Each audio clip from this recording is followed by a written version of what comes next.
Assalamualaikum, para wanita kuat. Kamu adalah inspirasi bagi banyak orang, bahkan tanpa kamu sadari. Teruslah bersinar, dan jangan pernah berhenti bermimpi. Jangan lupa subscribe channel ini, dan berikan like, agar kita bisa terus berbagi cerita inspiratif lainnya. Dulu, aku percaya bahwa cinta adalah tentang dua orang yang saling melengkapi. Tapi seiring waktu, aku belajar bahwa kadang, cinta juga bisa menjadi tempat di mana satu pihak merasa cukup, sementara yang lain merasa terus-menerus kurang. Pernikahanku dengan Dava dimulai seperti cerita dalam novel romantis. Ia adalah pria yang dulu kujadikan impian, tampan, cerdas, dan tampaknya begitu mencintaiku. Setiap kali ia memandangku, ada kilauan kehangatan di matanya, seolah dunia ini hanya milik kami berdua. Tapi entah bagaimana, kilauan itu mulai memudar, bukan karena waktu atau rutinitas, tapi karena luka-luka kecil yang ia tanamkan tanpa sadar. Aku tidak cantik seperti wanita-wanita di kantormu, gumamku suatu malam ketika ia pulang larut sekali lagi. Jangan bodoh, Ayla. Kecantikan bukan segalanya, katanya datar, tanpa menatap mataku. Kamu harus lebih fokus pada hal-hal yang penting, seperti menjaga rumah dan mendukung karierku. Kalimat itu terdengar masuk akal, setidaknya bagi Dava. Bagiku, itu seperti jarum kecil yang menusuk pelan-pelan. Awalnya tidak terasa sakit, tapi semakin sering ia mengatakannya, semakin dalam lukanya. Aku mencoba bertahan, berpikir mungkin ini hanyalah fase. Bahwa aku hanya perlu lebih sabar, lebih baik, lebih sempurna. Namun, semakin keras aku berusaha, semakin jelas bahwa Dava tidak pernah benar-benar melihatku sebagai pasangannya. Baginya, aku hanyalah bayangan yang mengisi ruang kosong di sisinya. Lihat dirimu, Ayla. Kamu terlalu sensitif. Katanya lagi suatu hari, ketika aku mempertanyakan kenapa ia selalu pulang terlambat tanpa kabar. Aku diam. Bukan karena aku tidak punya jawaban, tapi karena aku tahu bahwa apapun yang kukatakan, ia akan tetap menyalahkanku. Kata-katanya seperti duri-duri halus yang sulit dicabut, terlihat kecil tapi meninggalkan bekas yang dalam. Dan inilah awal dari retaknya cinta. Retakan kecil yang tak terlihat oleh orang lain, tapi bagiku, sudah cukup untuk membuatku merasa seperti pecahan kaca yang rapuh, siap hancur kapan saja. Suatu malam, aku tidak bisa tidur. Dava belum pulang lagi, dan ini sudah kesekian kalinya dalam sebulan. Aku mencoba meyakinkan diri bahwa ia hanya sibuk bekerja, tapi hatiku terus bergumam bahwa ada sesuatu yang tidak beres. Akhirnya, tanpa berpikir panjang, aku memutuskan untuk melihat ponselnya. Awalnya aku ragu, tapi rasa penasaranku lebih besar. Di layar ponselnya, aku menemukan pesan-pesan dari seseorang bernama Nadia. Isinya membuat jantungku berdenyut kencang. Pesan-pesan, mesra, foto-foto mereka bersama, bahkan rencana untuk bertemu di hotel. Semua bukti itu langsung menghancurkan duniaku. Aku tidak tahu harus berbuat apa. Rasanya seperti tubuhku lumpuh, tapi pikiranku berputar sangat cepat. Aku ingin marah, tapi juga merasa malu. Bagaimana bisa aku begitu bodoh? Selama ini aku selalu berusaha menjadi istri yang baik, tapi ternyata semua itu sia-sia. Keesokan harinya, aku menghadap Dava dan menunjukkan semua bukti itu. Alih-alih meminta maaf, ia malah menyalahkanku. Kenapa kamu memeriksa ponselku? Kamu tidak percaya padaku, bentaknya dengan nada tinggi. Aku tidak akan melakukannya kalau kamu tidak memberi alasan. Balasku, suaraku bergetar karena menahan tangis. Ia tertawa sinis. Kalau kamu merasa tidak cukup, itu masalahmu. Nadia mengerti caranya mendukungku. Tidak seperti kamu yang hanya bisa mengeluh. Setiap kata yang keluar dari mulutnya terasa seperti pukulan. Aku tidak tahu bagaimana cara menjawabnya. Yang ku tahu, pernikahan ini sudah tidak bisa diselamatkan lagi. Malam itu, aku memutuskan untuk mengajukan cerai. Prosesnya tidak mudah. Keluarga Dava menyalahkanku atas kegagalan rumah tangga kami. Mereka bilang aku terlalu emosional dan tidak sabar. Bahkan teman-teman dekatku pun ada yang mempertanyakan keputusanku. Tapi aku tahu, ini adalah pilihan terbaik. Aku tidak mau terus hidup dalam hubungan yang penuh luka. Saat surat cerai akhirnya ditandatangani, aku merasa lega, tapi juga kosong. Lega karena aku akhirnya bebas dari semua tekanan itu, tapi kosong karena aku tidak tahu apa yang akan terjadi selanjutnya. Setelah perceraian resmi, aku pindah ke sebuah apartemen kecil di pinggir kota. Tempat itu tidak mewah, bahkan jauh dari kata nyaman dibanding rumah yang dulu kutinggali bersama Dava. Tapi setidaknya, ini milikku sendiri, sebuah ruang tanpa bayang-bayang masa lalu. Awalnya, semuanya terasa sulit. Aku harus beradaptasi dengan pekerjaan baru di sebuah perusahaan kecil. Gajiku tidak seberapa, tapi cukup untuk bertahan hidup. Setiap hari, aku bangun pagi-pagi, menyiapkan sarapan sederhana, dan berangkat kerja dengan bus umum. Rasanya aneh, karena dulu Dava selalu mengantarku dengan mobil jika ia tidak terlalu sibuk. Sekarang, aku hanya seorang wanita biasa yang berjuang sendiri.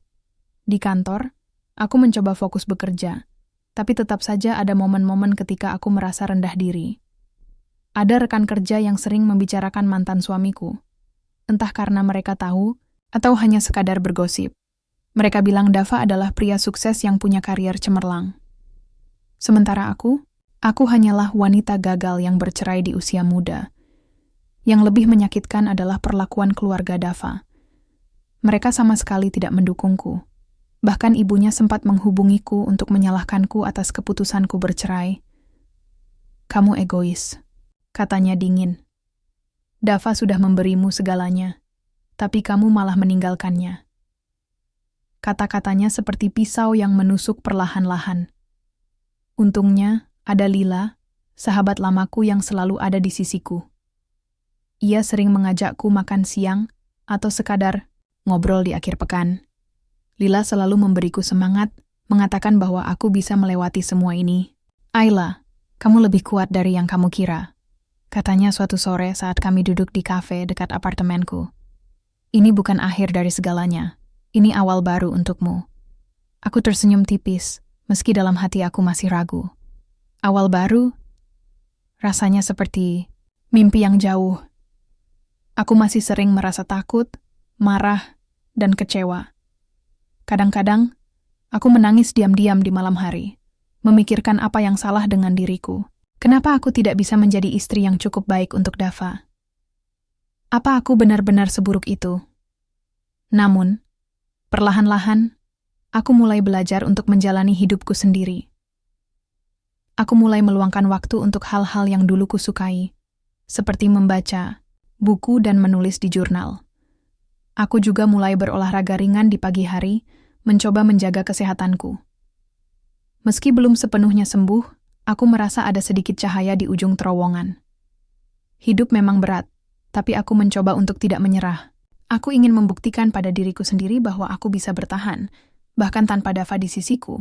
Beberapa bulan setelah aku mulai hidup sendiri, rutinitas harianku mulai terasa lebih stabil. Pagi-pagi aku bangun, sarapan sambil mendengarkan musik favorit, lalu berangkat kerja dengan bus umum. Meski masih ada hari-hari di mana aku merasa lelah atau kesepian, aku mencoba untuk tidak terlalu memikirkannya. Aku hanya ingin fokus menjalani kehidupan yang baru. Suatu pagi, saat aku sedang menyelesaikan laporan di kantor, bosku memintaku untuk membantu seorang klien penting. "Ada pengusaha besar yang akan datang hari ini," katanya padaku. "Dia butuh bantuanmu untuk mengatur beberapa dokumen dan presentasi." Aku tidak terlalu memikirkan siapa klien itu. Bagiku, ini hanya pekerjaan seperti biasa. Tapi ketika pintu ruang meeting terbuka, aku melihat seorang pria tinggi dengan postur tegap dan senyum hangat masuk ke dalam ruangan. Ia memperkenalkan dirinya, Rehan. "Selamat pagi, saya Rehan," katanya sambil menjabat tanganku. Jabatannya terasa tegas tapi lembut, dan matanya menunjukkan ketulusan yang sulit dijelaskan. Kami mulai bekerja bersama.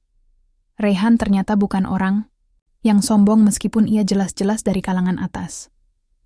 Ia sangat profesional, hormat, dan selalu ramah. Saat aku memberikan masukan untuk dokumennya, ia mendengarkanku dengan serius tanpa sedikit pun meremehkanku. Setelah pertemuan itu, Rehan sering datang ke kantor untuk urusan bisnis. Setiap kali ia datang, kami semakin akrab. Suatu hari, ia mengajakku makan siang di sebuah restoran dekat kantor. Awalnya aku ragu, tapi Lila meyakinkanku bahwa tidak ada salahnya menerima ajakannya. Di restoran itu, kami banyak berbicara. Raihan bercerita tentang pekerjaannya sebagai pengusaha teknologi, perjalanan hidupnya, dan bagaimana ia belajar untuk menghargai hal-hal kecil dalam hidup. Aku juga bercerita sedikit tentang masa laluku, meskipun aku belum siap untuk membahas Dava secara detail. "Aku salut denganmu," katanya suatu saat. "Kamu terlihat kuat, meski aku yakin kamu sudah melewati banyak hal sulit." Aku tersenyum tipis, agak terkejut dengan kata-katanya. Sudah lama tidak ada orang yang mengatakan bahwa aku kuat. Biasanya, aku hanya merasa seperti wanita biasa yang berusaha bertahan. Seiring waktu, Raihan mulai sering menghubungiku. Kadang-kadang ia mengajakku minum kopi sore hari setelah jam kerja, atau sekadar mengirim pesan singkat untuk menanyakan kabarku. Hubungan kami tetap sebatas teman, tapi aku mulai merasa nyaman dengannya. Ada sesuatu dalam caranya memperlakukan orang lain yang membuatku merasa dihargai, sesuatu yang sudah lama tidak kurasakan. Meski begitu, aku masih ragu untuk membuka hatiku sepenuhnya. Trauma dari pernikahanku dengan Dava masih menghantuiku. Aku takut jika aku terlalu dekat dengan Raihan, aku akan terluka lagi. Tapi di sisi lain, aku juga tidak bisa menyangkal bahwa kehadirannya mulai membawa warna baru dalam hidupku. Hubunganku dengan Raihan terus berkembang, meski kami masih menjaga jarak. Ia tidak pernah memaksaku untuk berbicara tentang masa laluku atau membuka diri lebih jauh. Sebaliknya, ia hanya ada di sana, mendengarkan, mendukung, dan memberiku ruang untuk tumbuh. Perlahan-lahan, aku mulai merasa lebih percaya diri. Ada sesuatu dalam cara Raihan memandangku yang membuatku merasa berharga kembali. Ia sering berkata bahwa aku memiliki potensi besar, meski aku sendiri kadang meragukan hal itu. "Kamu bisa melakukan apa saja kalau kamu yakin," katanya suatu sore ketika kami minum kopi bersama. "Jangan biarkan orang lain menentukan seberapa besar nilaimu." Kata-katanya seperti api kecil yang mulai menyala di dalam hatiku. Aku mulai berpikir ulang tentang hidupku, tentang bagaimana aku selalu merasa tidak cukup baik selama ini. Aku mulai bertanya-tanya, mungkin masalahnya bukan pada diriku, tapi pada orang-orang yang tidak pernah melihatku dengan jelas. Dengan dukungan Raihan, aku mulai berani mencoba hal-hal baru. Misalnya, aku mendaftar kursus desain grafis di akhir pekan, sesuatu yang dulu ingin kulakukan, tapi tak pernah punya waktu karena harus mengurus rumah tangga. Di kursus itu, aku bertemu banyak orang baru yang memberiku perspektif segar tentang kehidupan. Aku juga mulai lebih peduli pada penampilanku. Aku tidak melakukannya demi siapapun, tapi demi diriku sendiri. Setiap pagi, aku mencoba berdandan sedikit lebih rapi, memilih pakaian yang membuatku merasa nyaman.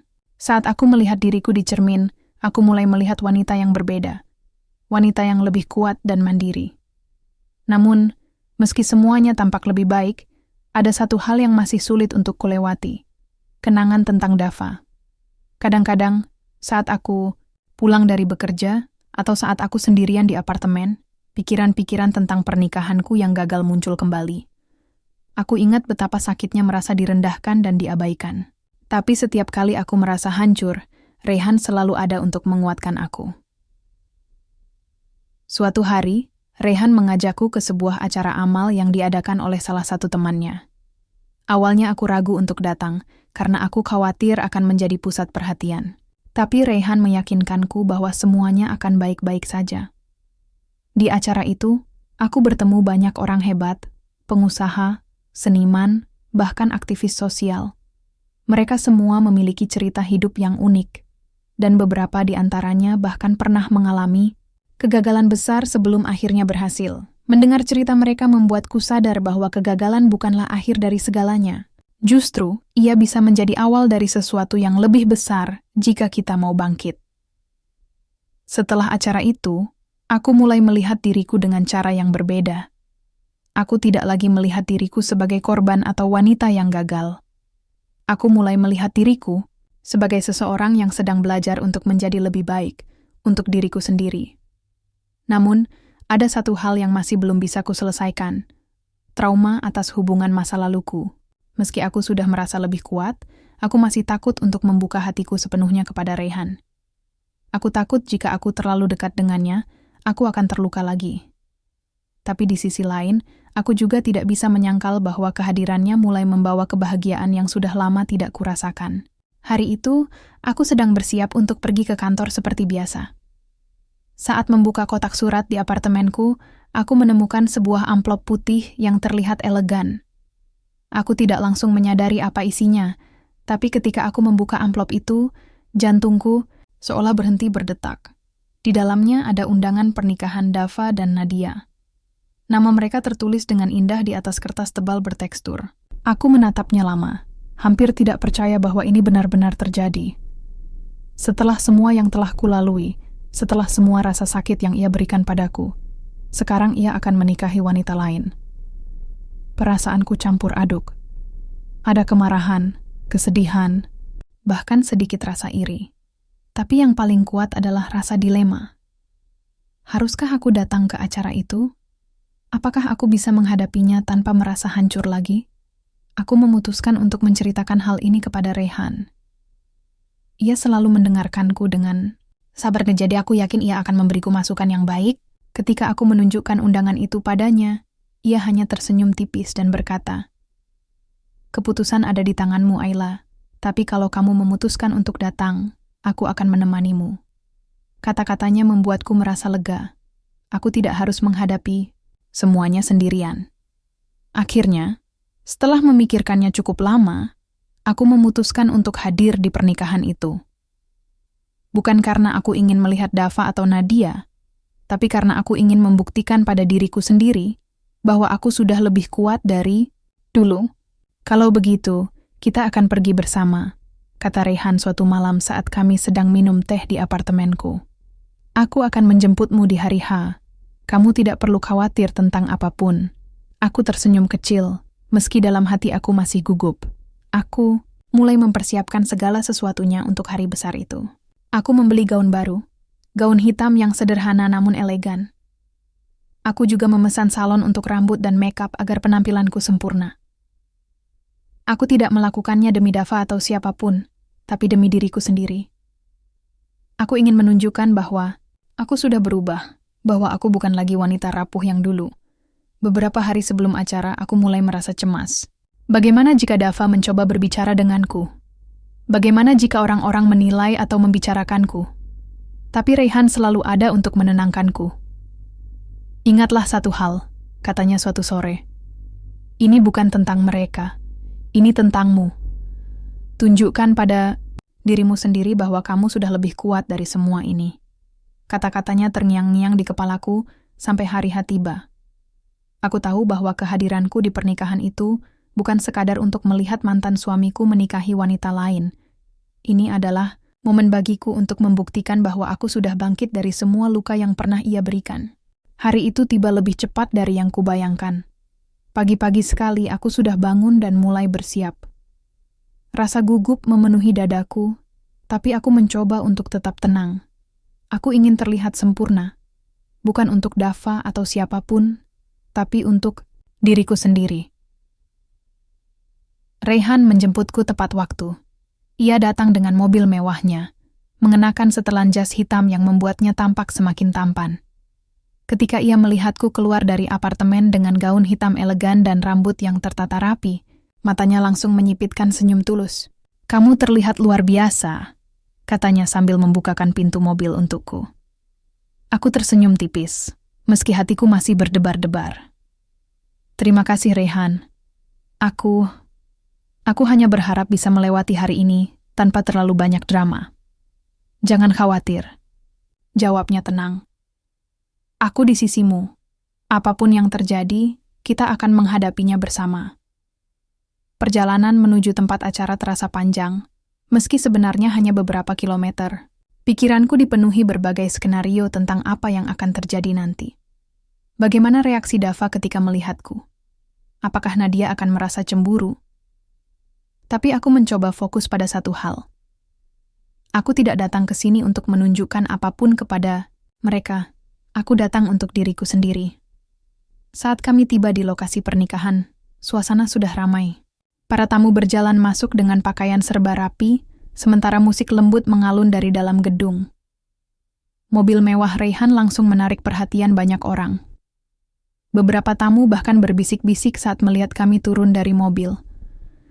Aku bisa mendengar komentar-komentar pelan seperti, "Siapa wanita itu?" Atau, "Kenapa dia datang dengan pria sekelas Raihan?" Aku tidak peduli dengan semua itu. Yang penting bagiku adalah menjaga ketenanganku. Raihan menggenggam tanganku dengan lembut saat kami berjalan masuk, memberiku kekuatan yang tak terkatakan. Di dalam gedung, dekorasi pernikahan tampak sangat megah. Foto besar Dava dan Nadia terpampang di depan panggung, tersenyum bahagia. Melihat wajah Dava di foto itu membuat perasaanku sedikit goyah, tapi aku segera menguatkan diri. Ini bukan tentang mereka, ini tentangku. Lalu, momen itu tiba. Dava melihatku dari kejauhan. Matanya langsung membelalak, seolah tidak percaya bahwa aku ada di sini. Ia berbisik sesuatu kepada Nadia, yang kemudian menoleh ke arahku dengan ekspresi bingung. Mereka berdua berdiri di tengah kerumunan, tampak kikuk dan tidak tahu harus berbuat apa. Dava akhirnya mendekatiku, wajahnya penuh dengan kebingungan. "Ayla, kamu datang?" katanya terbata-bata. Aku tersenyum dingin, tanpa sedikit pun keraguan. "Ya, aku datang. Kenapa? Ada masalah?" Ia terdiam sejenak, lalu mencoba tersenyum palsu. "Tidak, tentu saja tidak. Aku hanya tidak menyangka kamu akan datang." "Tentu saja aku datang," balasku dengan nada tenang namun tegas. "Ini hari bahagiamu, kan? Aku hanya ingin memberikan penghormatan." Nadia, yang berdiri di belakang Dava, tampak canggung. Ia mencoba tersenyum, tapi aku bisa melihat rasa tidak nyaman di matanya.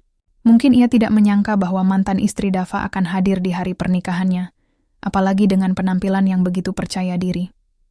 Setelah beberapa detik yang terasa seperti jam, aku memutuskan untuk mengakhiri percakapan itu. "Selamat atas pernikahanmu," kataku singkat, lalu berbalik pergi bersama Raihan. Kami berjalan menjauh, meninggalkan Dava dan Nadia yang masih terkejut. Di tengah kerumunan tamu, aku bisa merasakan tatapan-tatapan penasaran mengarah padaku. Tapi kali ini, aku tidak merasa malu atau rendah diri. Sebaliknya, aku merasa bangga. Bangga karena aku berhasil menunjukkan bahwa aku sudah jauh lebih baik daripada dulu. Raihan menatapku dengan senyum hangat. "Kamu hebat, Ayla," katanya pelan. "Kamu baru saja membuktikan sesuatu yang besar untuk dirimu sendiri." Aku menghela napas, lega. Untuk pertama kalinya dalam hidupku, aku merasa benar-benar bebas. Bebas dari bayang-bayang masa lalu. Bebas dari rasa sakit yang pernah menghantuiku. Setelah acara pernikahan Dava, aku merasa seperti orang yang benar-benar baru.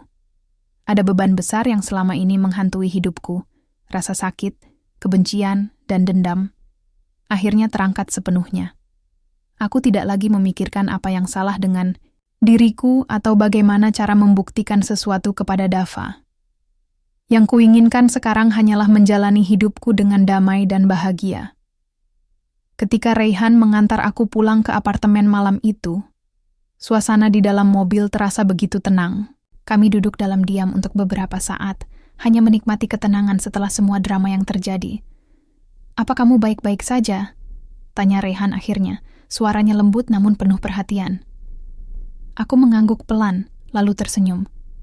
"Ya, lebih dari baik-baik saja." Aku merasa lega. Untuk pertama kalinya dalam hidupku, aku benar-benar merasa bebas. Raihan balas tersenyum. Matanya berbinar, seolah ia juga merasa senang melihatku seperti ini. "Itu yang selalu ingin kulihat, Ayla. Kamu layak mendapatkan kebahagiaan, tanpa harus terus-menerus memikirkan masa lalu." Aku menatapnya lama, menyadari betapa beruntungnya aku memiliki seseorang seperti Raihan di sisiku. Ia tidak pernah memaksaku untuk membuka diri lebih cepat, tapi selalu ada ketika aku membutuhkannya. Ia memberiku ruang untuk tumbuh, untuk belajar mencintai diri sendiri, dan untuk bangkit dari semua rasa sakit yang pernah kualami. "Raihan," kataku pelan. Suaraku sedikit bergetar karena emosi. "Terima kasih sudah ada untukku selama ini. Tanpamu, aku mungkin tidak akan bisa melewati semuanya." Ia menatapku dengan ekspresi hangat. "Aku di sini bukan karena aku merasa kasihan padamu, Ayla. Aku di sini karena aku peduli padamu. Karena aku mencintaimu." Jantungku berdetak kencang mendengar kata-kata itu. Aku tidak pernah menduga bahwa Raihan akan mengungkapkan perasaannya seperti ini, di momen yang begitu sempurna, setelah semua yang telah kulalui. Untuk sesaat, aku diam, mencoba mencerna kata-katanya. Tapi kemudian, aku tersenyum dan berkata, "Aku juga mencintaimu, Raihan." Kata-kata itu terasa begitu ringan keluar dari mulutku, seolah-olah aku sudah lama ingin mengatakannya tapi belum siap. Sekarang aku tahu bahwa aku sudah siap untuk membuka hatiku sepenuhnya. Untuk Raihan, untuk cinta yang sebenarnya, dan untuk kehidupan yang baru. Beberapa bulan kemudian, hidupku benar-benar berubah. Aku masih bekerja di perusahaan yang sama, tapi sekarang aku dipromosikan ke posisi yang lebih tinggi karena kerja keras dan dedikasiku.